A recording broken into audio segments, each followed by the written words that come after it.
Hi, hello there. This is Let's Talk About Myths, baby. And I am your host, that woman who loves mythology to an absolutely ridiculous degree, Liv. And gods, today I am joined by the author of a new retelling of none other than Cupid and Psyche. The novel is called Psyche and Eros. Yeah, we're putting her up first. And oh my, do I know how much you all love that story, to the degree where I probably put unnecessary pressure on today's guest by telling her as much. The number of times that I've asked about people's favorite episodes and heard how much you all love those early episodes I did on Cupid and Psyche, it's wild. Truly, I love how much you all love it. And while this story is what really got me into loving mythology as much as I do, so it was only right that I spoke with Luna McNamara about this new retelling, which is not only a new take on the story of these characters, but one featuring so much more than the traditional myth, the traditional story even, and in such a distinctly Greek myth realm, rather than, its Roman origins. We prefer the Greek, let's be honest.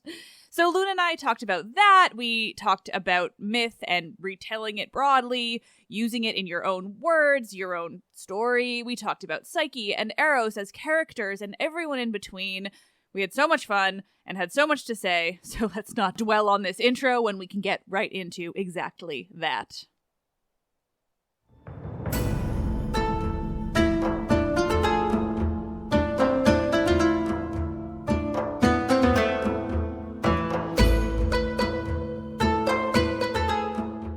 Conversations, Modern Mythologizing, Hellenizing Apuleius, Psyche and Eros with Luna McNamara.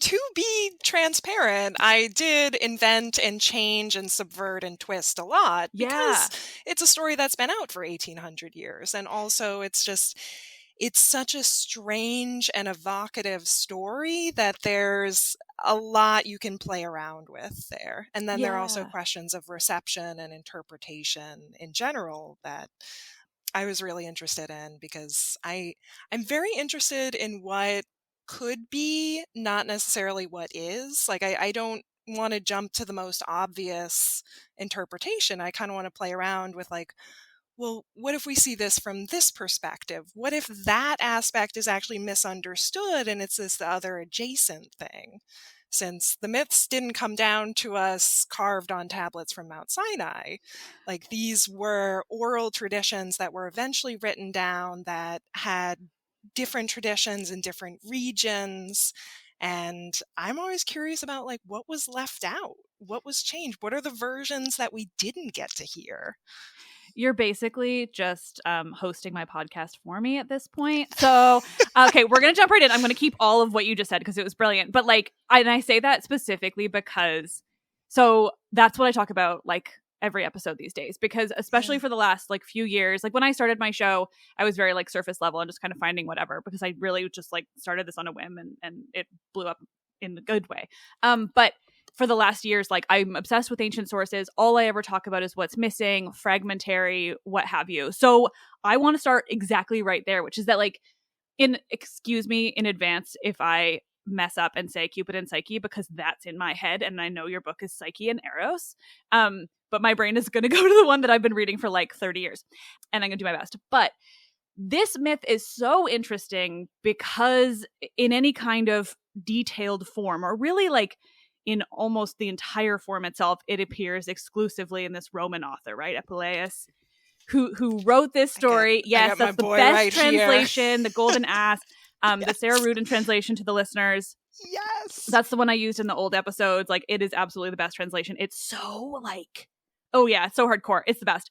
And Plus, it's fun. She really, yes, I think, hones in on the wackiness of Apuleius, exactly. which is truly Yes. like only in Apuleius can you get like scatological donkey humor and these transcendent visions of celestial goddesses. Like, it's a delight.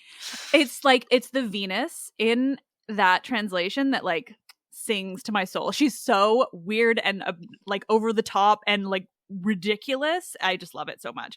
But And super bitchy in a see, very she is. delightful way. Like, she's Yes. so mean. I love a good female villain. Oh my god, absolutely. No, she is precious. And so like, but this story is so unique in that way. And so I know you went about it in Greek, to like as a Greek or a Greek story. And so like I want to talk about that too. But one of the things that's most interesting, and I realize I haven't looked into it in like a lot of depth recently, but like Psyche appears in Greek myth, but the any kind of like idea that their love story as it appears in Apuleius like doesn't have surviving sources in Greek, really, just like she as a person does, and like an association with Eros. But it's so fascinating to me that this incredibly detailed, incredibly memorable, like everyone's favorite kind of story that appears only in Apuleius, like doesn't kind of have more grounding elsewhere. And so, I mean, I'm just kind of curious, like how you wanted to go about it, what you were thinking when you were like, I'm going to make this Greek, which I would do too, by the way, because it needs to be Greek. I'm exclusively like, I mean, I like You to, get it. You yeah, get it. Greek is I the appreciate best. that. Greek is the only way to go. Absolutely. So yeah, like kind of how did you want to go about that? Because it is this like super unique story that is both explicitly Roman, but also like so deeply Greek at the same time. Yeah, so part of my choice is situated in mainland Greece around 1200 before the Common Era, roughly. A lot of that came from like what you were saying before about thinking about these other versions that were left out. Where did Apuleius get his idea? And like from what I've heard from contemporary scholars who specialize in this myth, is it seems like Apuleius mostly made it up, but he did draw on previous sources and stories, and especially artistic traditions. There are depictions of Eros and Psyche dating back to the Archaic period. There's not a ton, and there's not really any other major written sources, but and it's such a unique story, especially where it appears in the Golden Ass, where it you hear the story after Lucius, who's been turned into a donkey by some witches, gone through some adventures. He's been captured by bandits, and there's this other young woman named Karate who has also been captured, and she is on the eve of her wedding. She was going to marry her beloved, and now she's been taken by these bandits, and she's terrified she's going to be raped. And it's an old woman at the bandits camp who tells the story to her. And the story itself, as we get it from Apuleius, is very, very vague about its own origins. He just says, like, in a certain city. And there's mention of Miletus, which would be in Asia Minor, which was a Greek colony. So it's like, okay, so there's kind of a Greek connection there. But a lot of it was, I also wanted to riff on and reference some contemporary sources as well as Apuleius. So I was really interested in commenting on the modern cultural zeitgeist of these Trojan War retellings. We have Silence of the Girls from Pat Barker. We have Circe by Madeline Miller. We have Thousand Ships by our girl Natalie Haynes. There's a lot of interest in the Trojan War right now, and I think some of it comes from the fact that at least the U.S. Had these military interventions and wars in Afghanistan that went on for decades. It really didn't do a lot of good.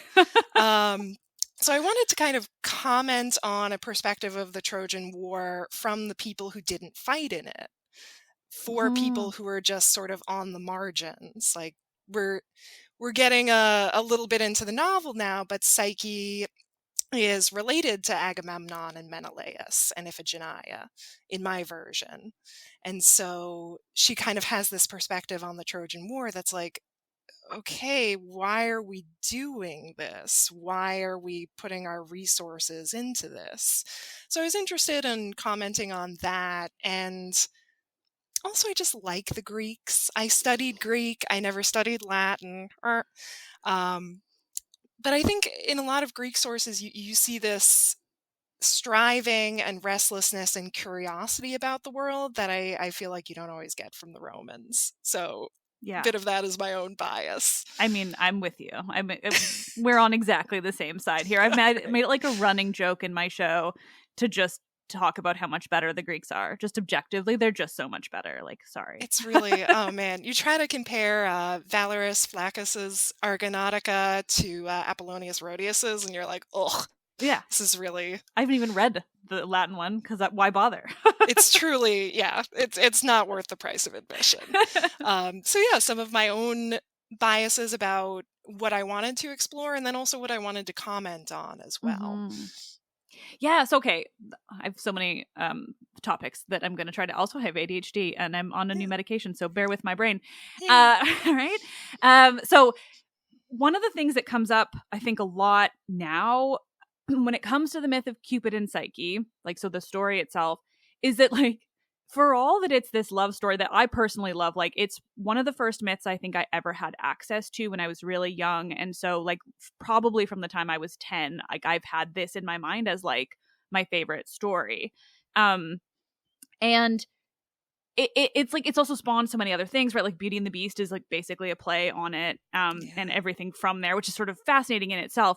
But when we look at it now, there's like a lot of stuff where you're like, maybe this is a bit more problematic than we might have thought before. And so, you know, like, there's a lot of abduction, just being imprisoned somewhere and then falling in love. Like, I love it, but I'm also like, well, I love it because it's problematic, and, like, you know, we can like tropey stuff. But, like, so how did you kind of want to go about that? Like, what were you thinking when it comes to those aspects of it that are kind of inherently...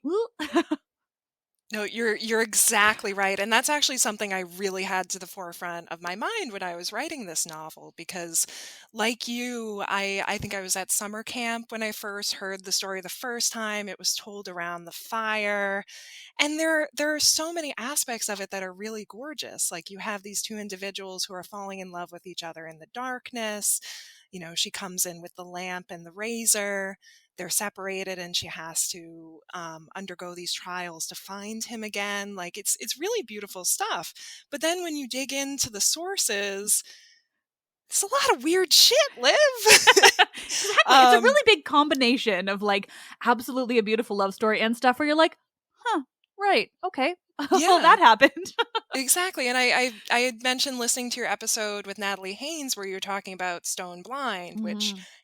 amazing book, by the way. Loved it. Loved the interview too. Thank you. But there isn't this concern with consent in ancient sources. And I was rereading Apuleius to prep for this interview, and there's this quote when Psyche is first brought to Eros's house, and it's dark, and he goes to bed with her, and they mention, like, it's clear in the original Apuleius they have sex that first night, and I don't know how much Psyche's into it.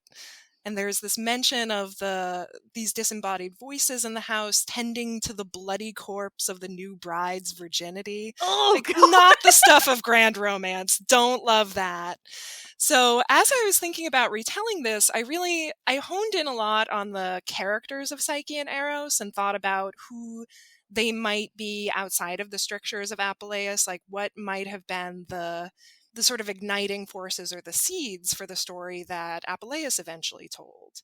And with Psyche, I wanted to create someone who wasn't afraid to find herself in this new house, not because she wasn't intelligent enough to figure out what it meant, but just because fear didn't occur to her.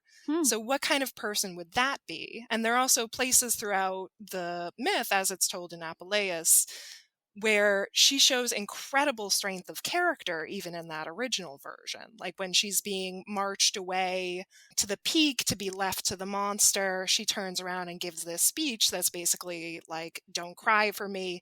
This is my destiny. I'm going to face it. And then later on, when she's separated from Eros, she survives in the wilderness, petitions these goddesses, gets revenge on her sisters, which we'll get to that later. I don't love that part either. and does all these incredible things and does these things pregnant. So I really wanted to hone in on the agency and strength of Psyche and really do away with that corpse of the new bride's virginity stuff.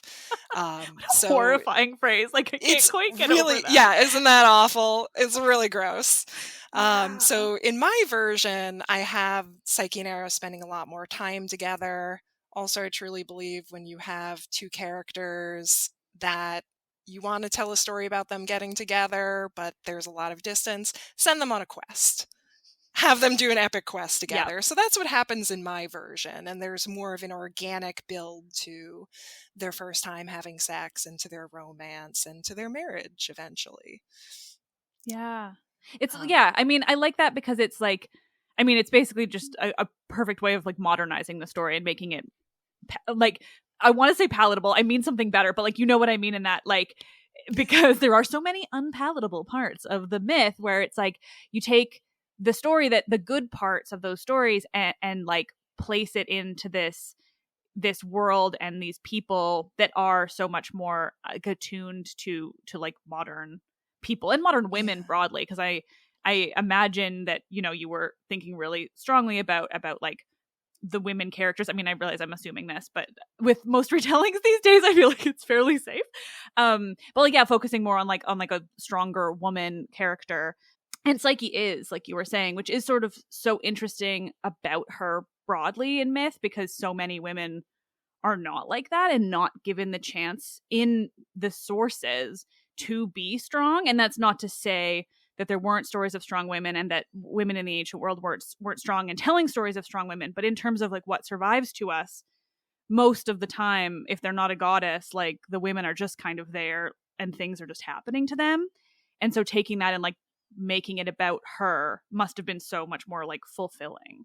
Yeah, and I think the bones of it are really there with the Eros and Psyche myth. Like, even in Apuleius, like Psyche is the one who does the hero's tasks. That's like, what's so exciting. Yeah, like the sorting of the grain, the gathering of the fleece, the fetching of Persephone's beauty from the underworld. Like, these are heroic tasks in parallel to the labors of Hercules, really. And they're being done by a woman. That's pretty neat. It's gotta be the only version that has that, or only source that like has that kind of story of a woman doing that. It's really, there might be others, but I would have to really think about and dig for them. And even so Atalanta doesn't have that. Sorry. Yeah. Like, just my brain's going to all the different places. But I do love Atalanta. Oh, yeah. Guess who shows up in Psyche and Eros? Yes. Atalanta. Yeah. I had a lot of fun writing her. Yeah. And she shows up in book 2 again, which we can get to later in the interview. Yeah, I mean, the bones of this kind of interesting, complicated, powerful woman interpretation of Psyche are there in Apuleius. It is interesting. Apuleius seems like he kind of wants to drag down Psyche a lot. Like, there's a lot of tears. There's a lot of saying she should kill herself when she can't, immediately finish the labors. But, how much of that is faithful to the mythologem itself, and how much of that is, some of Apuleius's biases and some of Apuleius making the story palatable to his readers in the 2nd century CE. So I was really interested in honing in on that. And again, I like to riff on and pull in other sources as well, because I think in my opinion, what makes myth retellings and reimaginings interesting is the changes that the author makes to them. I've read Apuleius, I've read Homer, I've read these guys, I know their version of the story, I want to hear yours.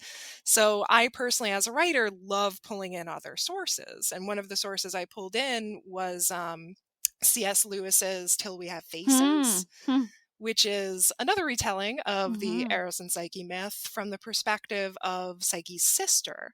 And C.S. Lewis makes a lot of changes as well, and with that perspective that he has on the story, it's very shifted. But the sister's name is Orual. She becomes the queen of this country, and she's very much a martial warrior queen. So I was like, well, hey, Psyche's already doing these heroic labors. What if I draw in some of that? And so I shifted the prophecy from Apuleius that Psyche would marry a monster to the prophecy that Psyche would conquer a monster. Mm-hmm. And we can also say some things about parallels between conquering and marriage in the ancient world and Yep. how that might have gotten mixed up and misunderstood by the priests of the Oracle of Delphi. But I thought it was an interesting kickoff point for the novel. Mm-hmm. I love that. Yeah. Yeah, I mean, it's funny. I read Till We Have Faces like a million years ago now, probably like 15 years. And I'm like, crap, I really haven't read that in a while. I don't remember much about it except that it was like, yeah, these sort of different perspectives, but I'm glad to be reminded of it.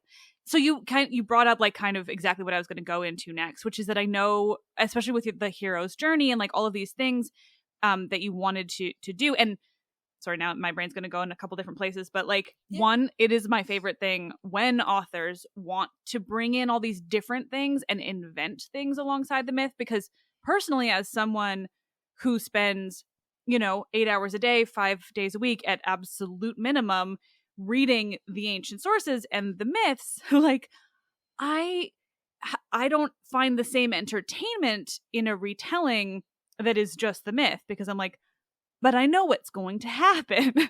because it happened already. And so it is so nice to have those ones that have these changes, have these inclusions of other stories and all these different like author inventions that make it kind of your own. And so I know with yours, you brought in like a bunch of other Greek myths, like you said, Atalanta, and I know Prometheus is in there. And so like, how did you want to go about including those other myths? Like, did you include some just because they're your favorites? Like, I just love to hear about that kind of whole process. Absolutely. So that was actually one of my favorite parts of writing this.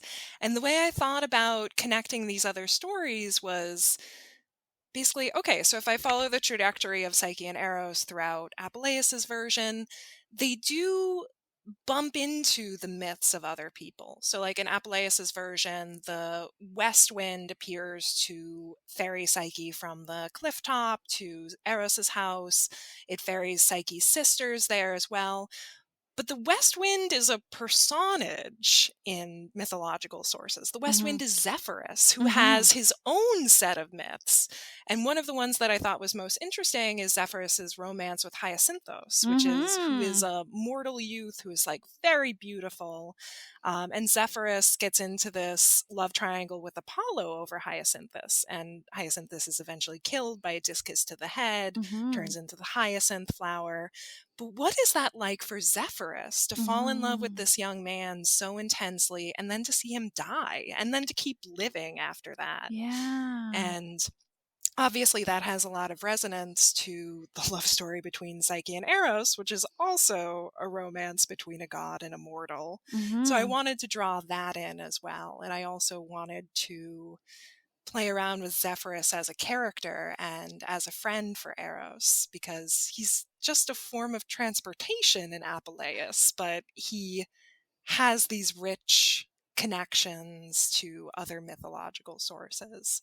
Yeah. And it was similar with Persephone as well. So at the end of Apuleius's version, well, towards the end of Apuleius's version, Psyche has to do her katabasis, descent to the underworld, to get the jar of beauty from Persephone. But Persephone also has all these other myths around her about being a young woman who is abducted to the underworld. Mm-hmm. And a little bit of a spoiler for my book, I don't I did not see Hades and Persephone as a love story in this. I see it as a Thank kidnapping you. and as something that Persephone has to endure, but eventually claws her way to a place of major power in the underworld. It is interesting to take that perspective, and minimally, as my listeners will know, I prefer the perspective that Persephone was abducted and yes, took on immense power. So I love to hear that. Absolutely. Yeah, she's this kind of terrific goth underworld queen, As she should be. um, who really had to claw her way there. And Hades Yeah. doesn't really show up at all. She's really the power behind the throne, even though she's only there half the time. Mm-hmm. And that's something I drew from other sources as well. Like Apollonius Rhodius's Argonautica, Persephone is the one to send up the shade of this Greek hero. In the Mm-hmm. Odyssey, Persephone is the Mm-hmm. one to send the souls of the women to talk to Odysseus. And it's like, there's so many other little examples of Persephone as the power in the underworld that you want to please. And I was like, oh, that's cool. Oh, yeah, that's my favorite. She really is it. Like, Hades is just kind of there. Yeah, he kind of, he was like a legacy brat. Nepotism baby. He got the job, but like she's the one who runs shit. And she's also just narratively such an interesting foil to Psyche as two young women who were suddenly brought or dragged to their husband's house, but Psyche's ending is loving and happy, and Persephone's is, I think happy in the end because she obtains this power for herself, but I don't view it as a loving marriage between her and Hades. And additionally, I was really interested in the myth of Adonis as well, who is this young mortal man. Both Persephone and Aphrodite fall in love with him. He's killed by a boar. And the way I rewrote that was Eros gets involved. So Persephone asks Eros for a favor, and Eros is like, I get to screw over Aphrodite? Great. And shoots Adonis with an arrow. Unfortunately, as Adonis is boar hunting and distracts him, and oh no, I guess Persephone is going to see her boyfriend sooner than she expected. So that's the way I went about folding the other myths in, was I looked for the places where the story of Psyche and Eros collided with the stories of others. And there are, to be fair, I took some liberties. There are a couple places where I really made them meet. So there is a part where Psyche has a conversation with Medusa, where Medusa calls into question these ideals of a hero that Psyche has, kind of followed her whole life. And Medusa's like, really? You think killing things is heroic? Go feed someone. You know how many people are starving? That's very Medusa. I love that. Right? Yeah. And I if you're going to have someone call into question these ideals of heroism, it's gotta be Medusa. It really gotta give her a voice. Ugh, love her. Yeah, she's my all-time favorite. I'm notorious in my show, which is that I will talk about her at any given time and forever. And also I will defend forever that even the oldest surviving source of her does include a Poseidon assaulting her, and it's not consensual, even in Hesiod. And I will defend that to the death.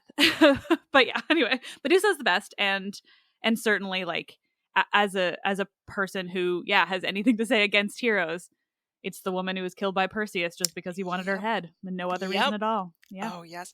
Have you heard the song Medusa by Kaylee Morg? Yes. Okay. If you hadn't, I was going to send it to you after the show because I love that song. It's good. It's like on a playlist that plays all the time, but alongside so many other mythology songs. Like I have this myth playlist, and so I'm like trying to piece it all out, but I know, that I've heard it a million times, and the minute it would start playing, I would know every second of it. Yeah, I mean, she's the absolute best, so I'm thrilled to hear that she's included. Yeah, I mean, that's just so wonderful. I love the inclusion of so many other stories and things. So, like, I mean, and this might have, kind of already been sort of half answered by what you've been talking about here, but like, were there any myths, and maybe the ones that are more like not directly related to Apuleius, that you really just like loved a character or a story so much that you're like, I'm going to slot it in here because I can make it work and I want to? I mean, Medusa has to be one of them because like I was listening to your interview with Natalie Haynes and all the stuff you were saying, like about the original sources, it being non-consensual, and also the fact that Medusa isn't on record as killing anyone with the whole eyes stone thing, which takes a lot of effort. Yep.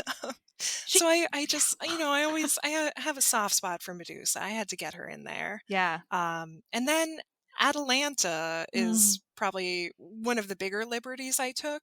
So there, in my version, there's the prophecy that Psyche will conquer the monster. Her parents are like, oh yeah, girl's going to be a hero. Great. Oh, I need to find her a teacher. Well, we can't apprentice her to Chiron because he's a centaur and she's a girl, and that centaurs are like. Maybe we could get an Amazon. Well, no, they tend to die in captivity and you can't pay them. what about Atalanta? So Atalanta is Psyche's teacher in this, partly because I wanted to highlight and emphasize that kind of heroic thread, but also because Atalanta is one of my all-time favorite figures from Greek mythology. I love her. I loved writing her as well as this sort of like cranky, laconic, and yet also affectionate mentor figure. Mm-hmm. So that's one of the bigger liberties I took, but it was also one of the more fun ones. Yeah, but that's the thing, right? Like, I mean, one, as writing a novel, like you can and should take whatever liberties you want, but it's nice to have that specific type where you're like, I took this liberty because I really wanted to talk about Atalanta. And it's like, that's the best thing about, I think, mythology broadly, but also like specifically these retellings is that, like, I mean, especially with how many there are now coming out all the time, like, particularly this year, like, the more liberties you take, the more your book is going to be sort of set apart from a lot of the retellings in an interesting way. And especially when it comes to these women characters, like, gods, the more the better, you know? And Atalanta Yeah. is so fascinating. She's And so fucking cool. yeah.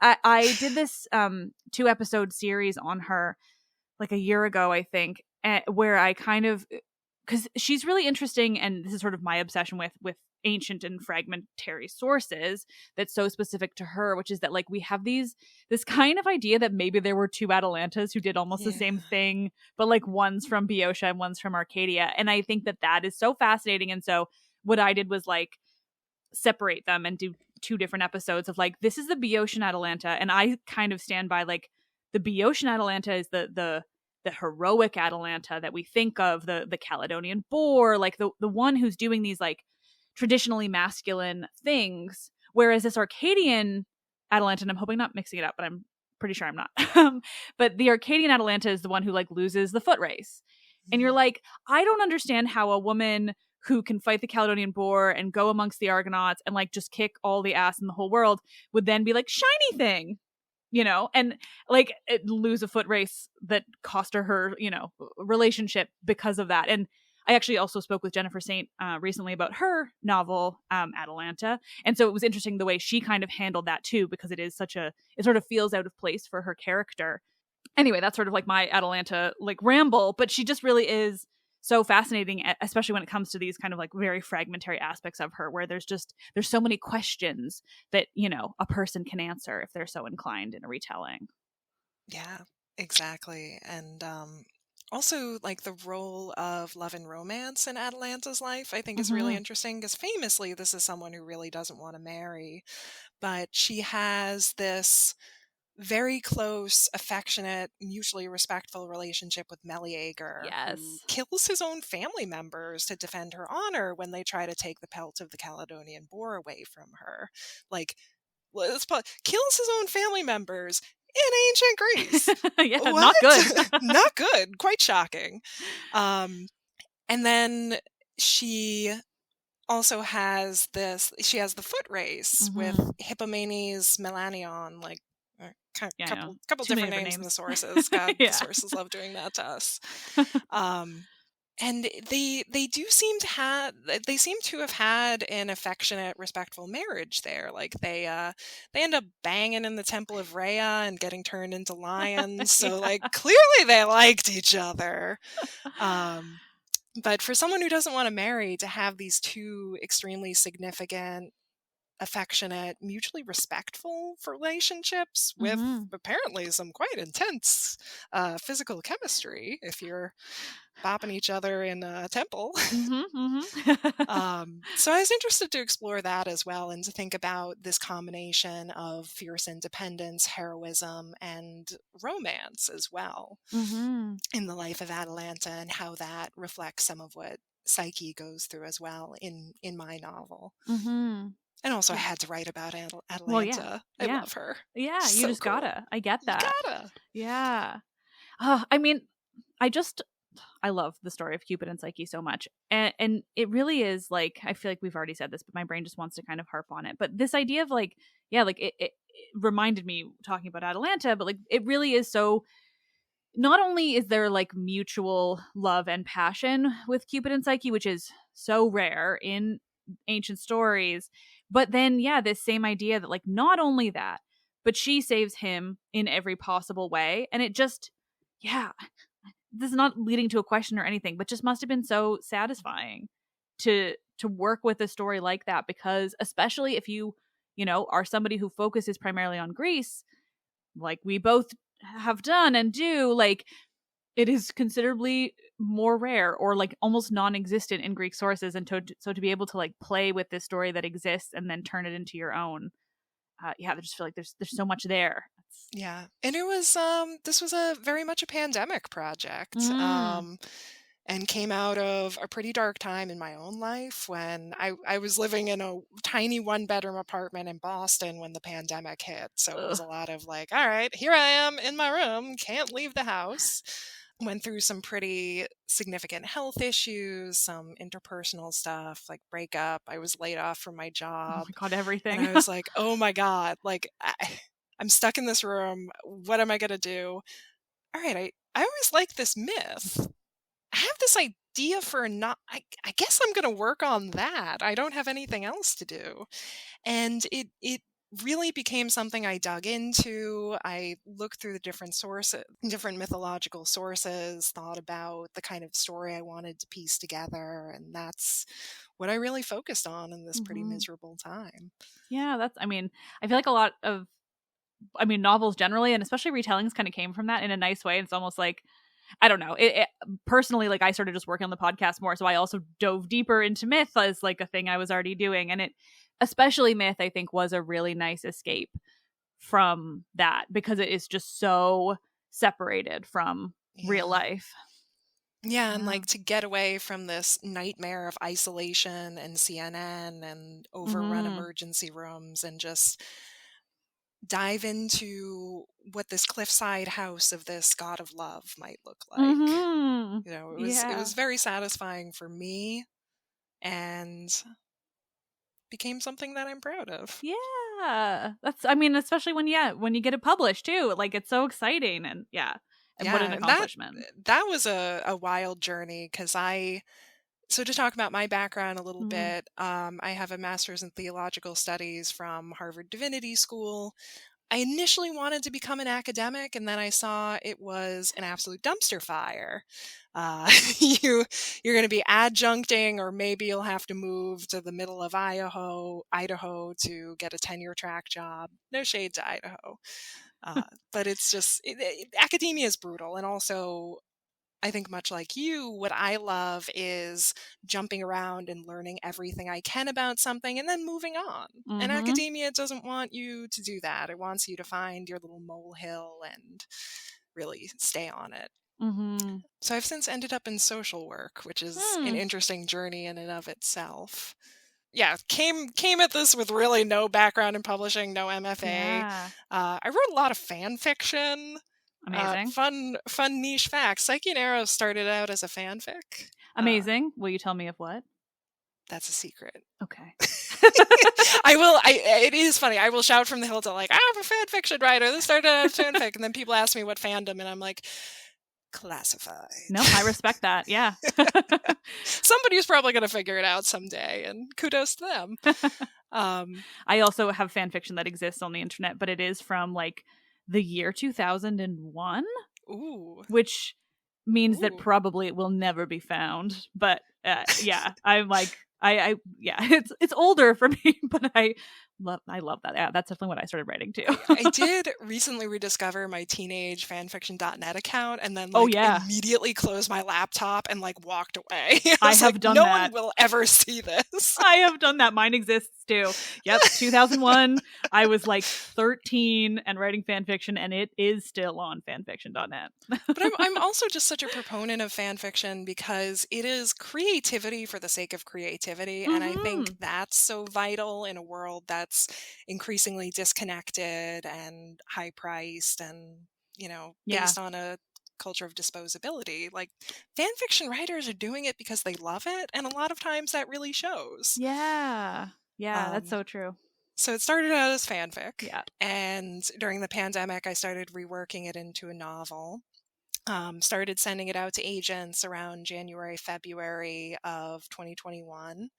And I got a wonderful nibble of someone who requested a full manuscript and then came back with a revise and resubmit. Because at the time I had this kind of peculiar narrative device where it was all in first person, but omniscient narrator, and it really didn't work. So I completely rewrote it.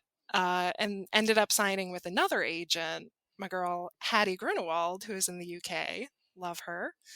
Did more rewriting with her and eventually got it published. But it was a very up and down journey. It was enormous amounts of rewriting. There were a lot of moments of, do I want to keep doing this, or do I want to do literally anything else with my life? And I was like, I want to see this story through. I want to see what happens with it. Yeah. I love to hear that. So my background is in publishing, and I left it very specifically. But I did all of my schooling with the intention of being an agent, only to then work for Penguin Random House and then clearly leave very happily. But Congratulations. Thank you. It's much better on the other side. Now I remember specifically being I'm going to lose out on my free books when I leave this job. And I was looking at my kitchen table where I also work just the other day, and I was I did not lose out on my free books. I've got this stack of 6 free books of either retellings or mythology or what have you that publishers want to send me all the time. I'm great, I just found a different way. It's perfect. Good for you. And I mean, as you can see from my own career journey, I am a big fan of people who set out to do one thing and then end up doing something entirely different, which is also Psyche's character trajectory in the novel. We start out with this hero girl thing, and then we subvert it. And not because Psyche is too small for that dream, but because the dream is too small for her. So come for the girls with swords and stay for the deconstruction of the patriarchy. I mean, if that is not the catchphrase of my podcast, I don't know what it is. I love that. That's amazing. I'm glad to hear that. And you're also you have a Cadmus and Harmonia novel, don't you? How's that novel going? Oh, thank you for asking. That novel has been going since the year 2008 and is the reason I went to school to be an agent and then still is not finished and is in a very different form now. But actually, funny enough, Kate, whose episode you listened to, is currently reading it to be helpful to me. Kate Corain. Yes. And so we'll see. I don't know. I'm just kind of constantly I'll work on it. But then the podcast takes up a little bit of time. So, Yeah. But it's going to happen eventually because Cadmus and Harmonia are my reason for living. They are so fascinating. They are. They're baffling, and that's what makes them so cool. There's nothing about them. I mean, I'm not to turn the tables on you, but I'm going to turn the tables on you. What is an aspect of the novel that you're digging into now, or something that's really come up to interest you?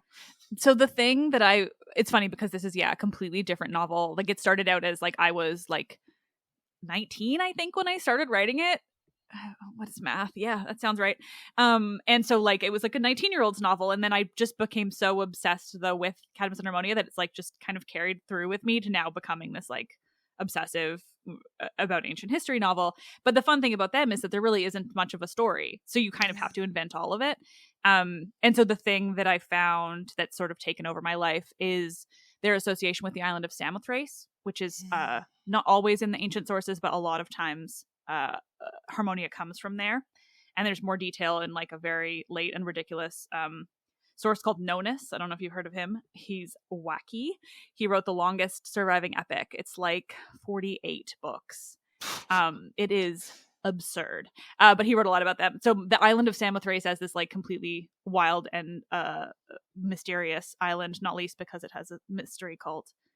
Is the big we thing love a that good now mystery cult. And it is the second most important mystery cult of ancient Greece, and we know almost nothing about it. Like I went there actually last year. And like even to get to Samothrace, like nobody goes to Samothrace. They joked like I swear I was like the only Canadian that's like been there in the last 5 years. And it's a fascinating place because it has this ancient sanctuary that is quite sprawling and survives pretty heavily, and like it's primarily from the Hellenistic period.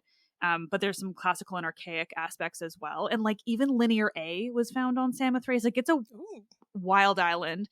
But there's this sprawling sanctuary, and there's no temple, but there's everything else. They still don't know what gods were associated with the mystery cult, but it was like a vitally important mystery cult. Like the Argonauts, they go there and they get inducted. I was about to say, was that where Orpheus took them and they went through the mysteries there? Exactly. Yeah, it's one of the only kind of inclusions in another larger myth. And even the theater confuses archaeologists. So like there's a whole amphitheater, except there's no stage, and it's on an angle, so it doesn't actually even face any other part of the sanctuary fully. It just kind of like is an amphitheater, but like with no obvious purpose. Anyway, it's baffling, and I clearly could talk about it forever, but I won't continue. But that is ultimately the answer to your question. That is absolutely delightful. Again, we love a good mystery cult, right? And I didn't really know anything about Samothrace, so thank you for telling me about that. You're so welcome. I could talk about Samothrace at any given moment. It's wild, but I mean, it gives me this sort of like interesting insight into writing a story from Greek myth, but specifically the type where like what you've worked off of is like the invented parts, the sort of changing of things, and that kind of thing is just, I don't know, it generally fascinates me broadly. This is not leading to a question, but that is totally fine. Interesting. I mean, the mystery cults are they're so fun. They're so they cool. They really are. And for the for the Samothracian mystery cult, do you think do we not have evidence for that because of a lack of written sources, or because people were actually following the don't talk about the mystery cult? First rule of mystery cult is you don't talk about the mystery cult. I think both, because they obviously go hand in hand. But like specifically for this one, it's associated with sailors and like safety upon the seas, but is not explicitly associated with Poseidon. The closest kind of connections we know are like Lemnos is just south of Samothrace, and obviously it's sacred to Hephaestus. And he has these gods on Lemnos called the Kabiroi, which are kind of mysterious, but we kind of know a bit about them. And so the Kabiroi are associated with Samothrace, but it's more like we don't know if they were like the primary gods or who they were in terms of the wider Kabiroi.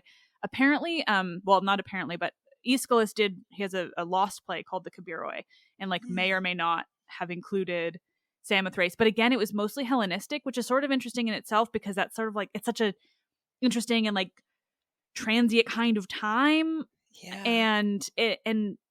it's just generally like we just like don't really know much at all. But the fact that there isn't a temple, but like there's all these other buildings, like loads of people live there, the Stoa is like sprawling, it's huge, and no temple, which is just like, that's fascinating. I got to hang out with the archaeologists there when I was there and like get all these tours and stuff, so I feel like I got extra insights for sure, but just also the sort of like deep nerdery involved. It's a wild island too. Like that there's so more cool.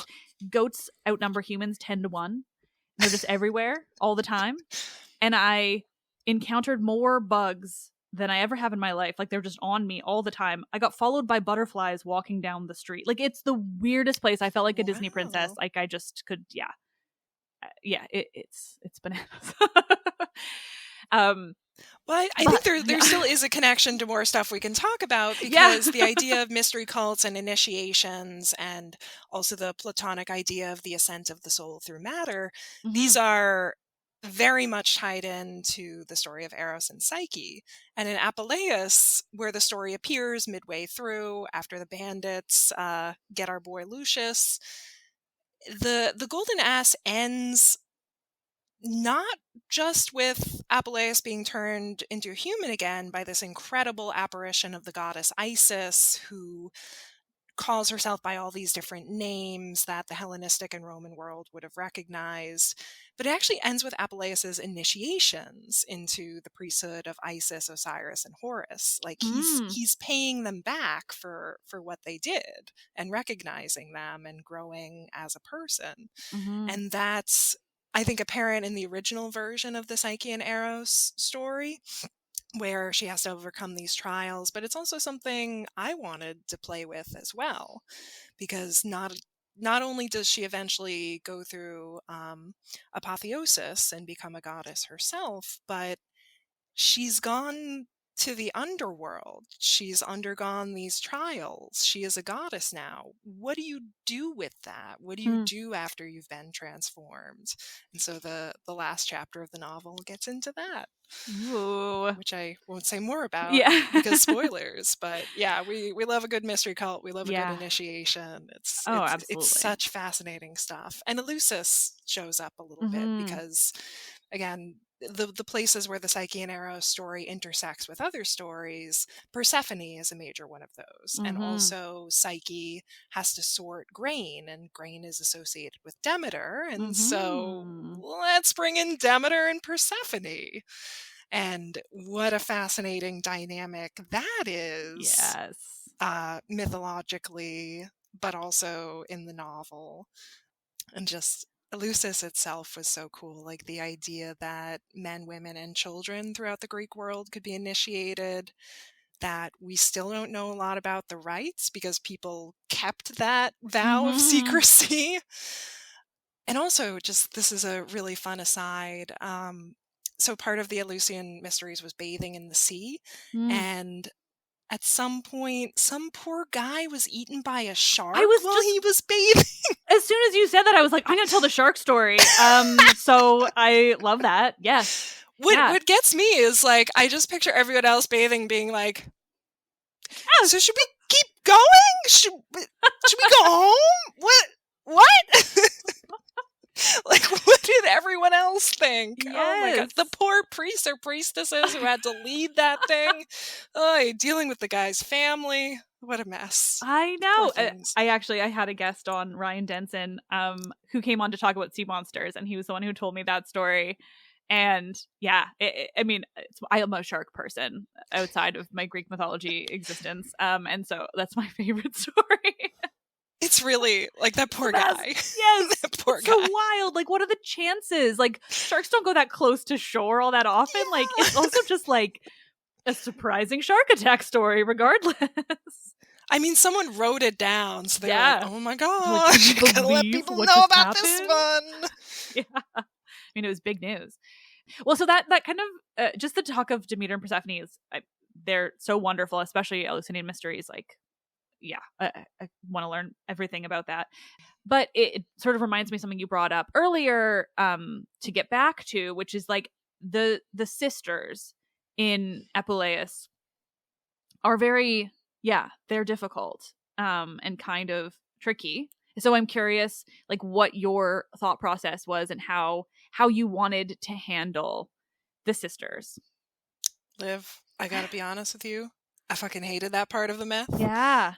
Because so for the listeners who might not be familiar with it, Psyche has these two older sisters who, you know, after Psyche settled in at Eros's house, they come to visit her and they're like, oh, this bitch, like, she gets to marry this guy, live in this house, and we have to marry these old men, and it's awful, and we gotta get her.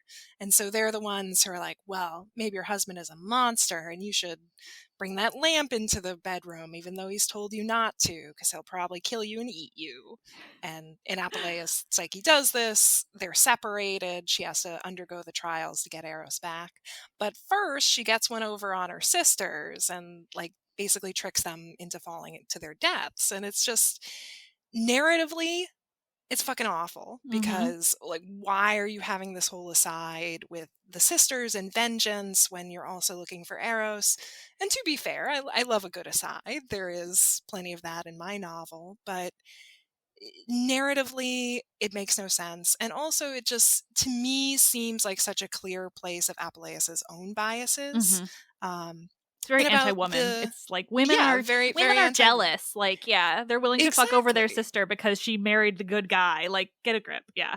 And they're just, the characters are really, all we get from them is their jealousy. We don't really get anything else. And then Psyche kills them, even though she doesn't really kill anyone else in the Apuleius myth. So that, it's very strange narratively. And I think it shows Apuleius's biases, as we were saying. And like Rome, especially Roman writers really love highlighting like how weak and susceptible women are and how jealous they are. And I was like, this, I don't like this. And additionally, there are so many good reasons to be concerned about your sister when she is whisked away to a house and married to a husband that she can't see. Like that is actually something to genuinely be concerned about. Yeah. And that's something that C.S. Lewis really plays with in Till We Have Faces, which is written from the perspective of one of those sisters and shows that she's more than just jealousy as a personality trait.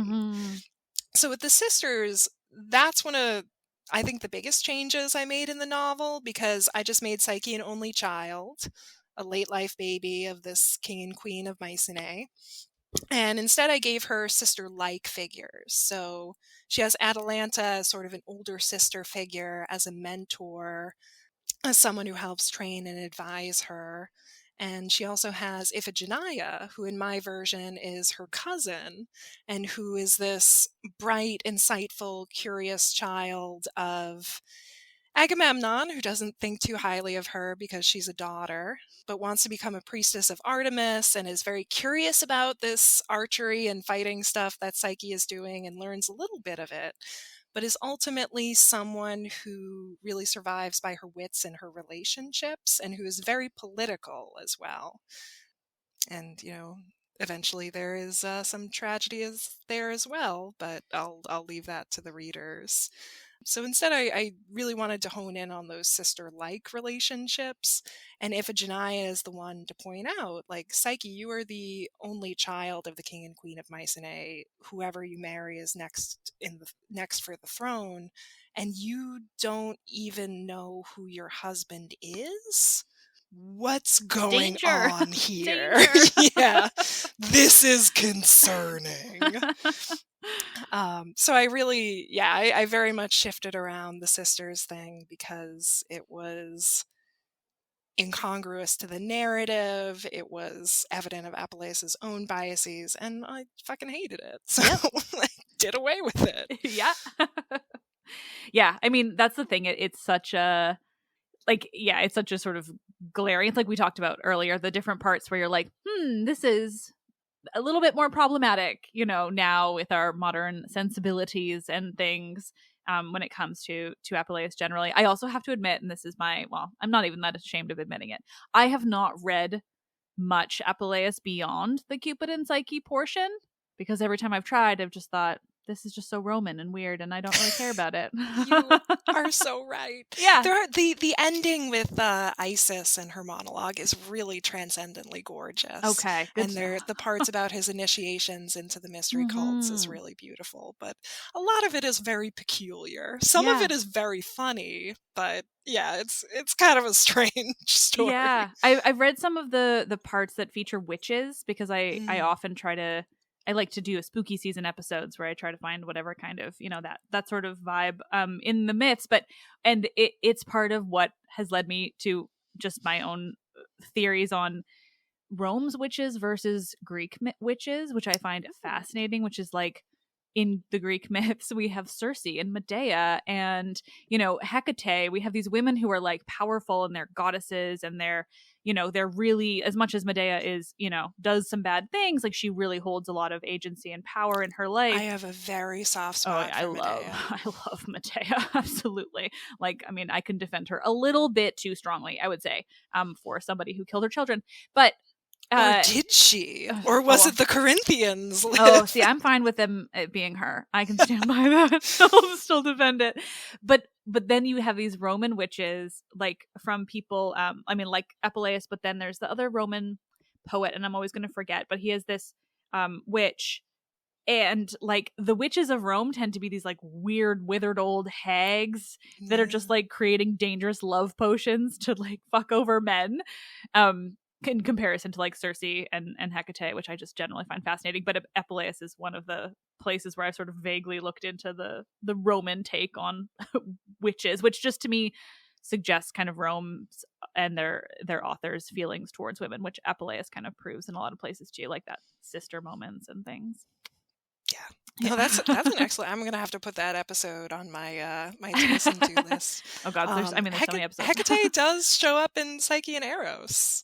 And I make the controversial decision to fold in more of that Roman iconography of like this old haggard woman. And also I was really inspired by the myths of the Baba Yaga, like Hecate's house is on chicken feet. Yes. Just again because I really like it, and I think it's interesting to have as well, because the gods are so often like young and youthful, and like, what if one of them's not? Yeah. And then in book 2 you get my book 2 you get a little more information about that. I mean, here for it. God, Hecate's the best.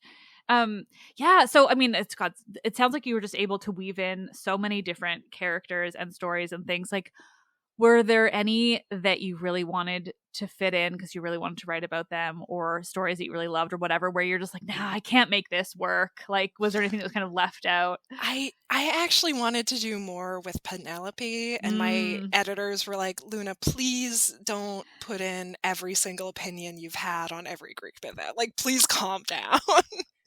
But Penelope is so interesting because she essentially rules Ithaca for 20 years. She manages these suitors. She has the whole stratagem with the weaving of the shroud, which love that. I haven't really forgiven her for not stepping in to prevent the hanging of the maids. I don't know what's going on with that. I don't know if you were just sleepy that day, Penelope, but your hubby killed 12 of your innocent maids, and that's kind of fucked up. But I would have loved to weave in more with Penelope, but my editors were like, please calm down. Yeah, Penelope is so fascinating also because of the way that she is treated by others. Like, as a character, as a person in the Odyssey, I absolutely love her. Like, the Odyssey is my favorite epic by so much, and I could talk about it forever, and I love Penelope in it. But then what fascinates me is how other people talk about her. Like, right now I'm working on episodes covering Euripides' Orestes.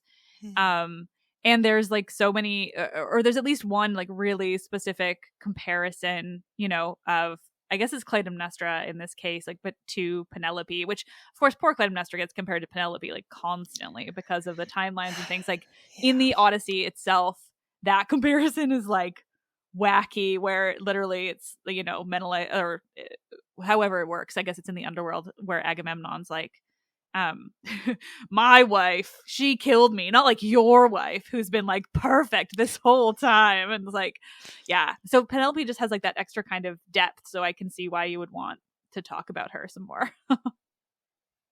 And those maids, you know, I still haven't forgotten them. Yeah, and I think, I mean, even just like the use of the word maids, like, it's, you know, it's a reason why Emily Wilson's translation is so good, because we get like, otherwise a lot of the old translations just called them like, I don't know, probably like whores or something horrible. Yeah, they called them like sluts and harlots, and like these were probably quite young women who were enslaved.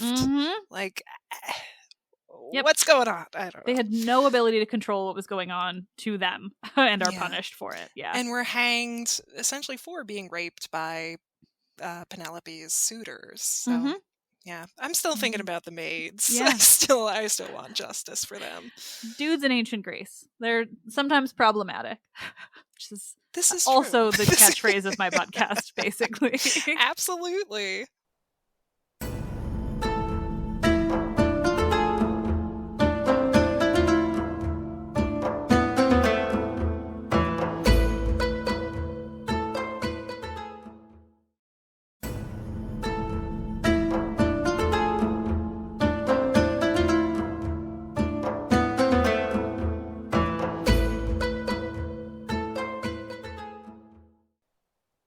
Actually, that kind of segues into, could I talk a little more about Eros's character and building him? So I think I talked a little more about building the character of Psyche, but Eros, in like the first draft, he was very thin. Like his character was very thin. And I was like, okay, I got to add more. And for him, I remixed a little bit of Hesiod into it, where Hesiod names him as one of the primordial gods. And then there's a later philosopher, Empedocles, who cites Eros and Eros, who is desire and discord, as two of the central principles of the universe. So Eros in my novel is one of the primordial deities, and he has this sister named Eris, who is kind of his opposite. They don't really get along very well. There's a lot of tension there. No one can get along with Eris. That's her whole deal. That's kind of her entire point. Yeah, this is true. But he, what is it like to be this primordial god and to be faced with this new world and new universe in which you should participate in its creation? And he's just like, nah, I'm gonna take a nap. And throughout the novel, he has this very like contrary, wry, jaded character. He's been around for thousands of years. He's not really impressed by things. He doesn't really want the powers he has. And for that characterization, I drew a lot on Aaron Carson's scholarship and depictions of Eros as sweet bitter in Greek sources, that love can be wonderful and lovely, but it can be awful as well. Yeah, I love that. I love Anne Carson generally. I've not read I guess it's all coming from Eros the Bittersweet, that book. I think that's one that's been on my list forever. It's sitting right behind me and I've still not read it, but I mean, generally she's the best. That's the translation of Orestes that I've been working on for this series, because if there's an Anne Carson translation, I'm going to use it.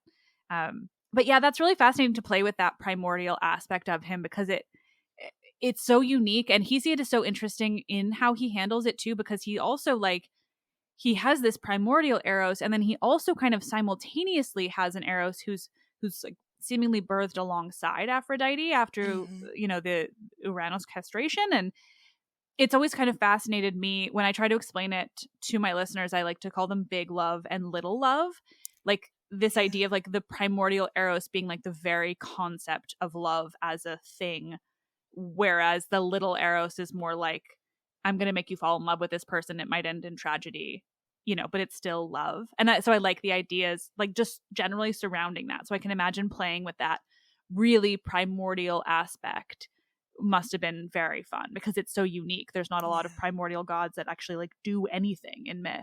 Very, very primordial, but also very human, which is, one of the fun things about the Greek gods. So you start thinking about like, all right, what would it be like for me to face this primordial world? That sounds tiring. I would like to take a nap, actually. It's so long. Life is so long if you're primordial. Is so long. There's not really any challenges or goals to hit when you're a god. And then also, I had mentioned before, I do social work now, and I work primarily with older adults. I help grandmas mostly. I help them stay in their homes, get health care, get food, all of those things. But the perspective you get from working with seniors is really interesting, because the amount of heartbreak and tragedy and triumph that a human being has seen by 70 or 80 years old, you're like, wow, I'm kind of glad we get closure on that. I'm glad we get an end to our stories, and thinking about what that would be like on a timeline of thousands of years of all of the betrayal and suffering and broken friendships you would have seen by then was something that really influenced the story as well. Yeah, what an interesting perspective to come from. That's really interesting. One of my favorite things about elder care social work is the stories you hear. Yeah, like I've heard such wild stuff. And people are like, oh, I hope I'm not taking up your time. I'm like, no, tell me more. This is fascinating. And like, also we need to get this tax form so you can apply for this. Yeah, that's great. Oh, yeah. And what a way to like use it, in your writing too. That's wonderful. Well, so, I mean, are there any other characters that you want to talk about? I'm really bad at remembering to ask about certain ones, particularly when I'm like, but the women. But like there are, people that are not women in your book. And so, yeah, is there anyone else that you kind of want to talk about in this way, or mythologically, or as a character, or what have you? I mean, Eros is the big one because he really surprised me. Like at first I was like, oh my God, what do I do with you? Like you're just kind of a dude here. But then as I delved more into the sources and Anne Carson's secondary scholarship, I was like, you've actually got some interesting stuff going on, Eros. And then Zephyrus as well. Like I think that's a tweak to the original myth that I'm really proud of, that the west wind was originally just a form of transportation in Apuleius, but I wanted to hear about Zephyrus the character, and so he becomes kind of this trickster, comic relief, but also like a deeply romantic and tragic character because of his connection with Hyacinthos, and that he doesn't stop loving Hyacinthos just because Hyacinthos is dead. And what's that like? That's such an interesting usage too, because that story is so typically framed around Apollo that it's nice. I mean, Apollo is also like such a problematic god that like, yeah, it's nice to have that more about Zephyrus, who is that's one of his very few like actual stories, other than just like him being one of the winds. Yeah, I really enjoyed that you were able to include that. I will also just praise myself for a split second, which is that when I told that story, it's one of my favorite titles of all time because I was able to call it a Frisbee tragedy. That is a combination of words that you don't get to say very often. Exactly, and it's so accurate. And so I just had to say that again. But yeah, like, it is a very tragic story. And so being able to do that is really lovely. That like, were there any other gods? Like, I talk about Apollo being problematic and stuff. Like, that's one of talking about how dangerous and problematic the Greek gods are is like my favorite pastime. So was there any kind of that aspect that you were really keen to include, or just like the gods, the sort of periphery gods generally? Like, how did you kind of want to play with them and go about utilizing them? Well, she's not peripheral, but Aphrodite obviously has a major role because she's kind of the one that she kickstarts the events of the Eros and Psyche myth and Apuleius and in mine. And it comes down to jealousy, that Psyche is being compared to her, and Aphrodite is like, oh, hell no. Yeah. So, and Aphrodite is very much the villain in my version and in Apuleius, but she's kind of a delicious villain. Like she's very sensual. She's,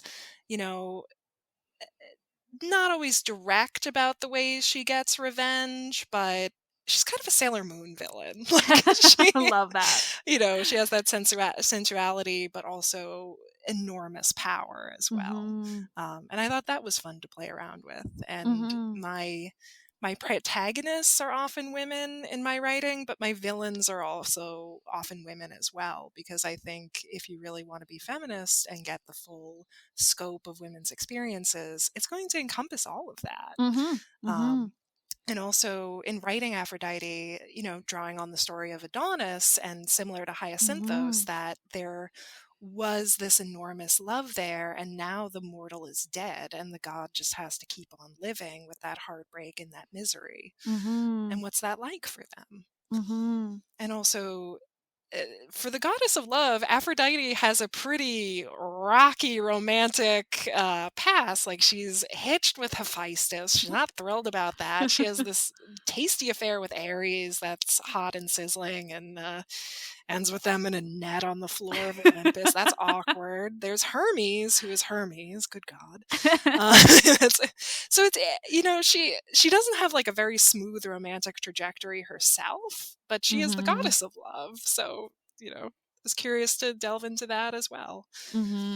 She's always been my favorite goddess for those reasons, because she just doesn't fit into anything, and she also like gets to kind of do what she wants. Like, she's married to Hephaestus, but it doesn't really stop her from anything. And she's such a fascinating character, especially when you get to play with these villain aspects, because she gets to be more, she's a villain, but she's also the goddess of love, and like there's just so much to her that like the sort of complexity and depth is sort of inherently there.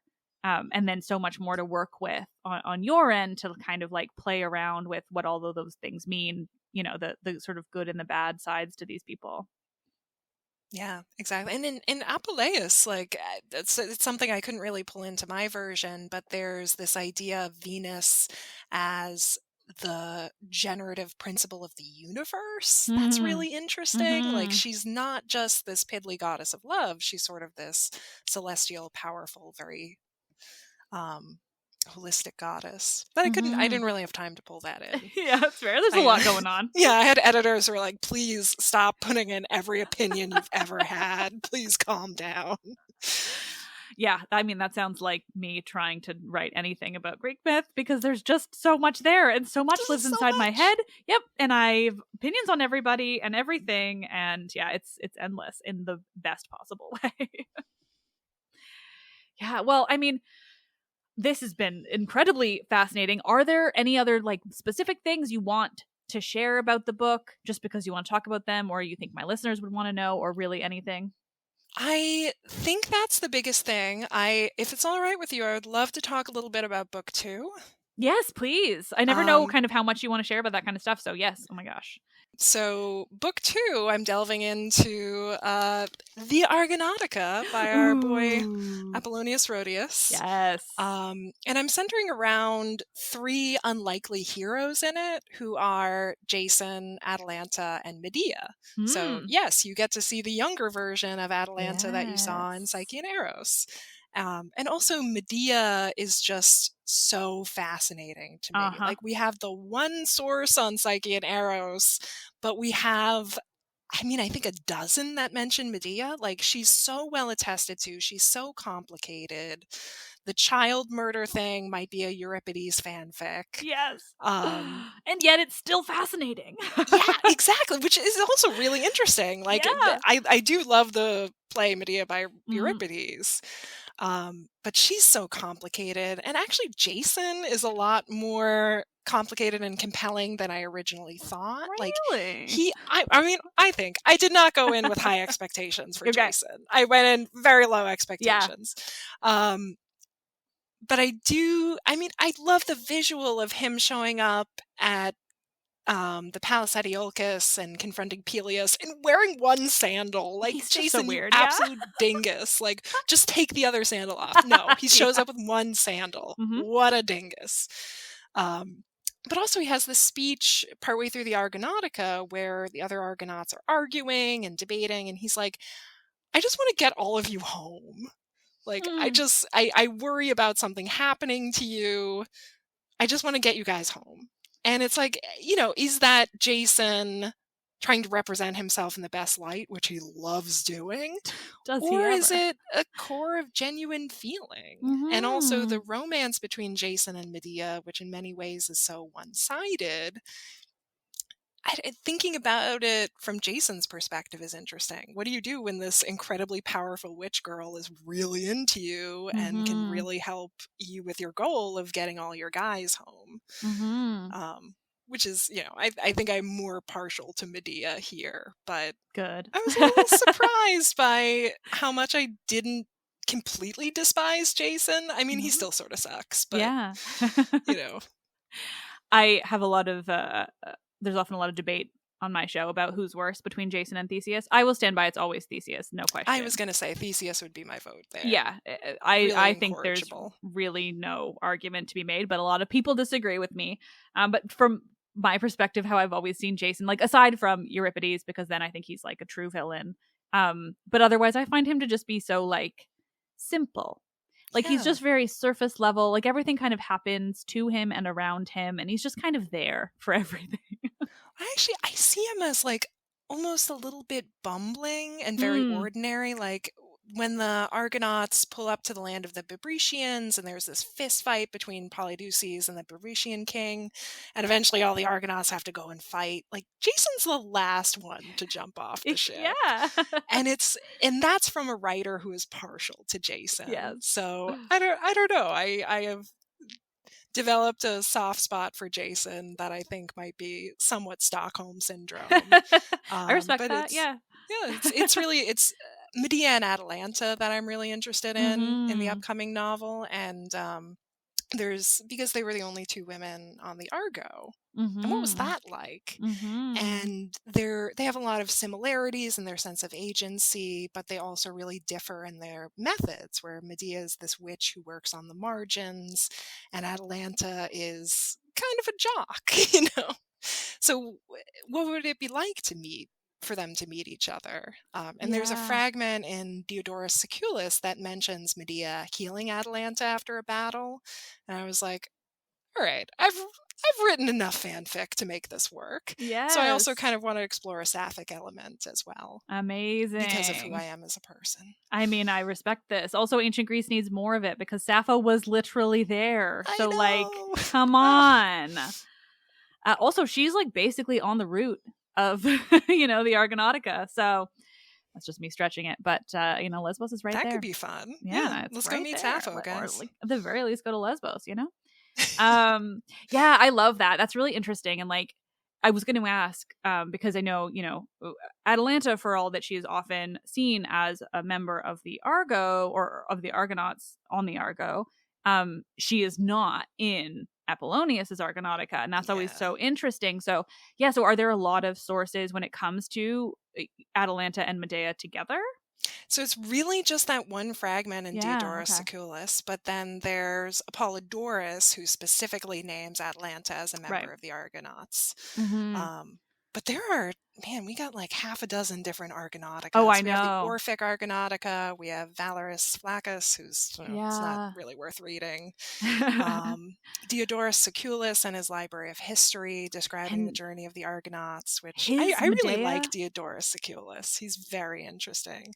Yes, his Medea is incredible. Like, his Medea is where we get so many fascinating things about her that don't exist anywhere else. Yeah, I absolutely love him, like, for Medea alone, and Hecate, because I think he's the one who makes her Hecate's daughter. Exactly. Too, right? Yes, which that's really interesting too. Like, Medea's associated with Hecate throughout the myths, but Diodorus Siculus is the one who names Hecate as her mom.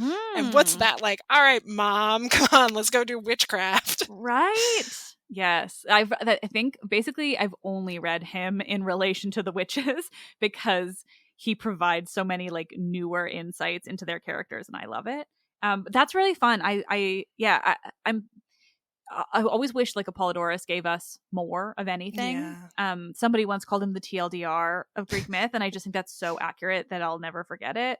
Where it's like, thanks for like these really simple statements, so I generally know what happened, but like, could you just have elaborated like a little bit more, dude? Yeah. Could you give us a little more? Come on. Yeah, we're missing out. So that's absolutely fascinating. I'm excited to hear that is what the next project is, because any more Medea in the world, I think, is a good thing. It's my understanding there's a few different Medea retellings coming through the pipeline. I am talking to somebody in just a few weeks about Savage Beasts, which comes out. Yes. Oh, I've started that. It is delightful. Oh, I'm so excited. I haven't started it yet. But it's, Ronnie, hoping I'm pronouncing her name right, but she hasn't been on my show yet to tell me, so I'm sorry. But yeah, I'll be speaking with her about that retelling, which is so fascinating because it's like so not in Greece, which is so unique. And she's I mean, she puts Medea into British-controlled India as in a Bengali princess, I think. So Rani is highlighting all of these really interesting questions of race and gender and colonization that I think really speak to the myth. Like in Euripides play, it's Medea's status as a foreign woman that really makes her position after Jason leaves her so precarious. Exactly. Where is she going to go? What is she going to do? Yeah, she's a barbarian, you know? She can't just live amongst the Greeks like anyone else. It's, I know. It's fascinating. I find like one of Jason's lines in Euripides fascinating where he's explaining to Medea, like he's leaving her, he's breaking up with her, and he's like, but Medea, this is going to be good for our children because they'll be the stepsons of a king. And it's like, Jason, what's going on? Do you actually believe that? Are you performing again? Like there's a lot, I think, discussed and written about Medea's performance in Euripides, that she's always telling people what they want to hear. She's always putting on a mask, but Jason is doing the same thing. Yeah. I love Euripides more than anything. So, I mean, everything he does is perfect. But yeah, I mean, gods, all of these characters, I could talk about them forever, but this has been so much fun. I could talk about myths forever, and so just having someone on to talk about not only your book, but also just like mythology broadly is such a thrill. So thank you. Thank you so much. This is, I think I mentioned before, this is my first interview for the novel and my first podcast interview ever. And I really appreciate it being with someone who is so lovely and curious about the myths and kind.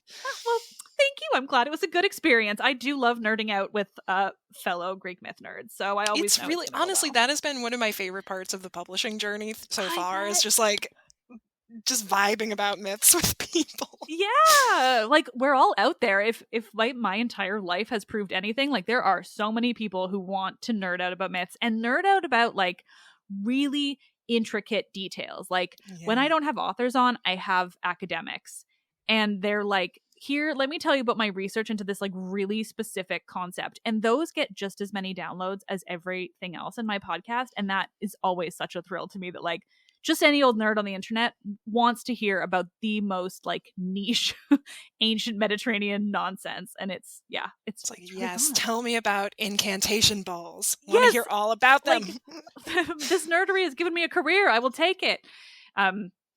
So no, such a thrill to do this. So I will be, mentioning in the introduction and outro, which I record separately because I cannot sound scripted in front of other humans, about where to get your book and when and things. And this episode will come out around when it is released. But is there anything you want to share? Any kind of, I don't know if there's any kind of special publication stuff you want to share or know that you should be. It's fine if there isn't either. I don't think there is. I think cool. The UK pub date is May 25th. The US pub date is June 13th. And you can get it anywhere books are sold. Hell yeah. Amazing.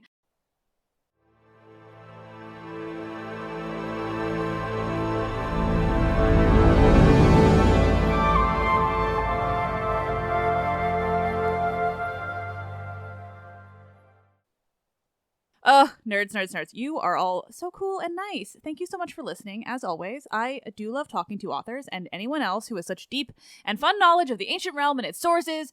Luna was such a joy to speak to, and I hope you all check out her novel, Psyche and Eros, because gods, who doesn't need a new version of their story? Psyche is so fun, their story is so fun, and I can't wait for you all to see how Luna has handled it. So, find it wherever you get your books. I think it's available most places where English books are sold. And follow Luna on all the places that she mentioned. I have linked to them in the episode's description, as always. Let's Talk About Myths, Baby is written and produced by me, Liv Albert. Michaela Smith is the Hermes to my Olympians and handles so many podcast-related things, from running the YouTube to creating promotional images and videos to editing and research. Stephanie Foley works to transcribe the podcast for YouTube captions and accessibility. The podcast is hosted and monetized by iHeartMedia. Help me continue bringing you the world of Greek mythology and the ancient Mediterranean by becoming a patron, where you get access to bonus episodes and more. Visit patreon.com/mythsbaby or click on the link in this episode's description.